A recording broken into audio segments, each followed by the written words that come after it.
The Value-Added Tax Amendment of Schedule 3 motion seeks to place the Tourism Development Act (TDA) on the VAT schedule. The TDA was listed in the schedule of the Tourism Incentives Act and not the Tourism Stimulus and Investment Act under the VAT Act. Members went to the House on Tuesday to debate a motion to correct the error listed in the schedule to ensure the requisite concessions conform to the law that spurs growth in the vital industry. And include exemption of value-added tax granted under Tourism Development Act No. 1 of 2024, commencing from the 15th day of April 2024, and 2.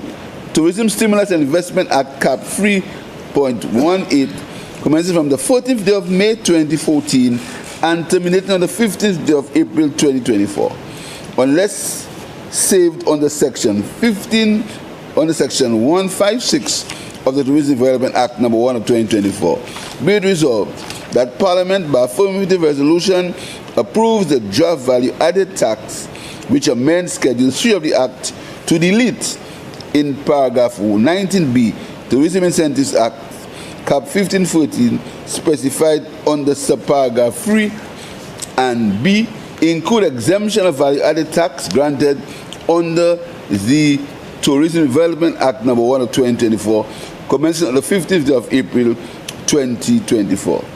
And 2. Tourism Stimulus and Investment Act Cap 3.18, commencing on the 14th day of May 2024 and terminating on the 15th day of April 2024, unless saved under Section 156 of the Tourism Development Act No. 1 of 2024.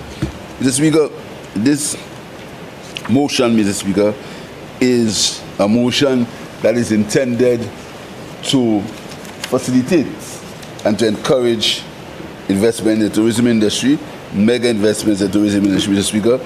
And as you know, the tourism industry has been performing in a very satisfactory manner. The amendment to the schedule is aimed at encouraging more locals to participate and invest in the tourism sector. And it is why we are so proud of the community tourism program, Mr. Speaker. A deliberate effort by this government, building on the past, heritage tourism and other efforts in the past, to make monies available to St. Lucians, either for grant and loan or both, to enable them to invest in the tourism industry and at extraordinary low interest rates. Because we believe our people should start investing in the tourism industry and getting greater benefits. For every tourist dollar that comes to St. Lucia, more of it must stay in St. Lucia. And more will stay if the visitors start shifting from resort-based experiences to community-based experiences.